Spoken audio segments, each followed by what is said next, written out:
जय महादेव। कभी सोचा है एक गरीब बाप की आंखों में जो सपने होते हैं वो उसके बेटे की मेहनत से पूरे हो सकते हैं, और जब उस बेटे का हाथ थाम ले स्वयं महादेव तो फिर असंभव भी संभव हो जाता है। एक छोटा सा गांव, टूटी हुई झोपड़ी, और उस झोपड़ी में रहने वाला एक गरीब बाप रामू काका। उम्र ढल चुकी थी, हड्डियां कमजोर हो गई थी, पर दिल में उम्मीद अभी बाकी थी। रामू काका के पास धन नहीं था, लेकिन उनके पास था एक सपना कि उनका बेटा शिवा एक दिन ऐसा करेगा जिससे पूरा गांव कहेगा रामू काका का बेटा है। शिवा बचपन से ही भोलेनाथ का परम भक्त था। रोज सुबह नदी किनारे जाता, बेलपत्र लाता, शिवलिंग पर जल चढ़ाता और घंटों ध्यान लगाता।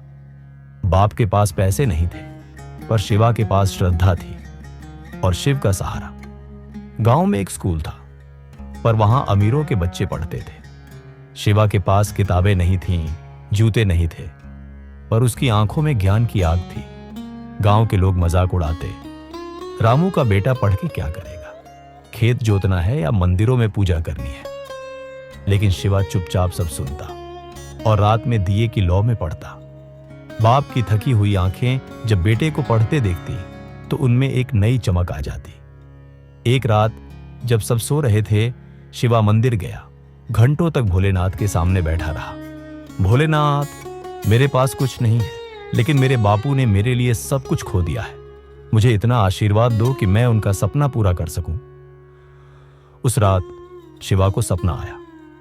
भोलेनाथ स्वयं प्रकट हुए, त्रिशूल हाथ में, नेत्रों में करुणा। वत्स, तू अपने कर्म करता रह, मैं तेरा साथ दूंगा। तेरे पसीने की हर बूंद तुझे फल देगी।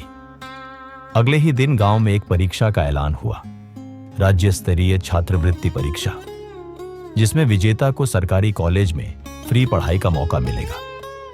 गांव के सब अमीर बच्चों ने कोचिंग ज्वाइन की, नए कपड़े खरीदे, गाइड बुक्स मंगाई, और शिवा, उसके पास सिर्फ भगवान शिव का नाम था और एक पुरानी किताब। परीक्षा का दिन आया, सबने उसे हंसते हुए देखा। ये क्या करेगा? लेकिन शिवा ने आंखें बंद की, एयूएम नमः शिवाय का जाप किया और कलम चलाना शुरू किया। जब परिणाम आया, पूरा गांव स्तब्ध रह गया। शिवा प्रथम आया था। गांव के मुखिया खुद उसके घर आए और रामू काका से बोले, आप धन्य हैं, आपने ऐसा बेटा पाला। अब आपका नाम सारे जिले में गूंजेगा।